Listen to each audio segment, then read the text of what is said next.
What is good, YouTube? Warstu here with my video breakdown for Supergirl episode 6 of season 2, Changing. Now, this episode had a very different feel about it, almost like the tone of the show almost dropped for an episode.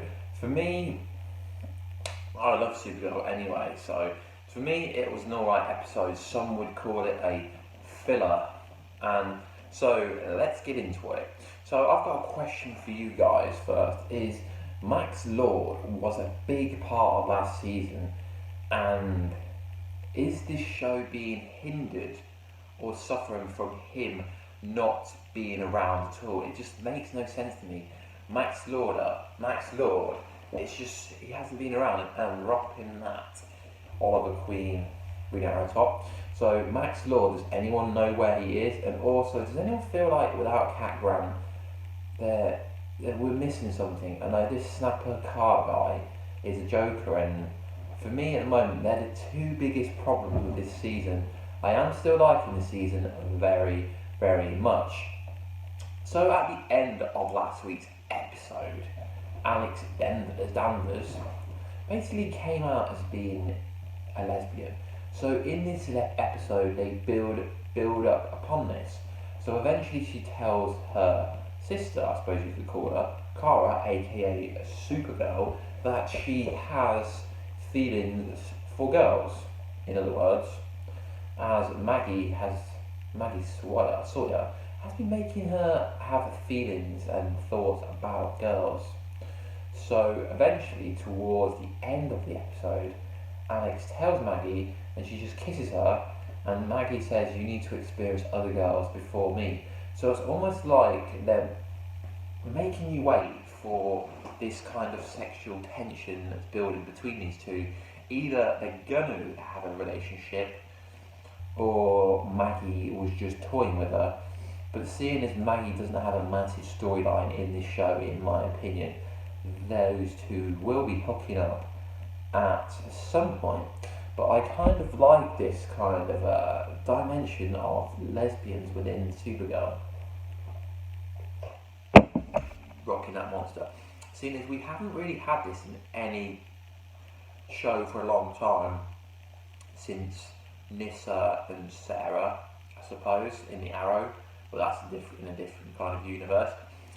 So the episode main villain was called Parasite, who, if you look it up in the DC universe, is an actual DC villain. Although within this episode they played him off more as a tiny role. So he was a character who could drain Kara's powers. He also drained Hank Henshaw, the Martian Manhunter's powers, to the point where Martian Manhunter had to get some kind of transplant from Miss Martian. But for me, this is a very interesting storyline, seeing as she is really a white Martian. So does John Jones know that she is a white Martian? Now, if you notice at the end, his hand was shaking and she was looking kind of nervous. So Supergirl basically got destroyed every time by this Parasite, as Parasite absorbed all Supergirl's power in the end. And in the end, it required Kara to give him too much power to the point where it exploded him. And the Guardian came along, and obviously somehow the Guardian, Wynn made the suit, it's James Awesome, owns Parasite, yet Supergirl, someone with actual superpowers that isn't just a suit, couldn't own him. So they both teamed up, which is kind of cool. Kara scanned him but could not tell who he is, which is a bit odd, because I'm pretty sure when a Kryptonian can scan someone, they can actually tell who it is. So he's come across like a vigilante, I suppose you could call. I compare him a bit to Magneto and John Diggle, aka Spartan.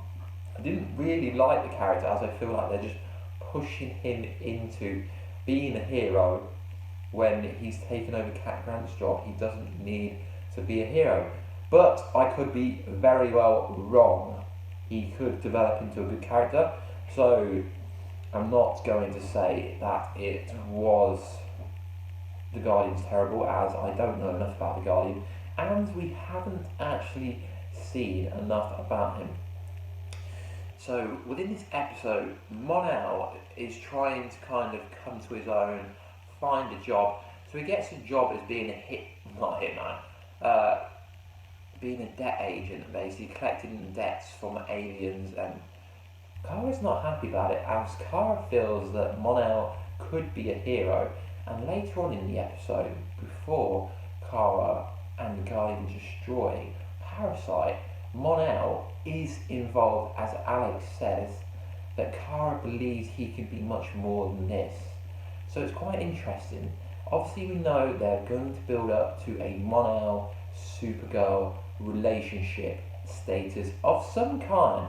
There's definitely some kind of tension between those two characters, which is interesting. So, like I said before, I felt, just a filler episode. It wasn't bad, it wasn't an amazing episode, but to be honest, I've liked pretty much every episode that we've had of Supergirl so far, and we were left with a quite interesting teaser. So right at the end, Mon-E tries to help a homeless person who turns out to be planted there by Katniss, who is, interesting enough, Lena Luthor's mum. But whether Lena Luthor knows this or not is a different story.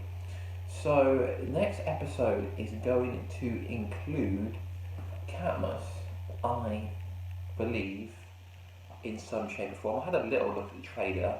The Guardian's being treated as a vigilante, which is kind of fair because no one knows who he is.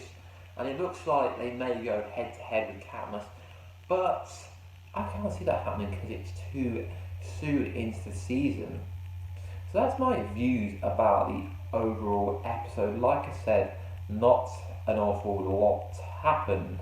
So if you haven't already, check my trailer breakdown for the 4-hour crossover that I did this morning. Hit that thumbs up, that would be appreciated very much. And I will be doing a video on The Flash episode 6, season 3 Shade tomorrow, but it will come out around about the same time that this video comes out. So, I'll see you in another video. Peace.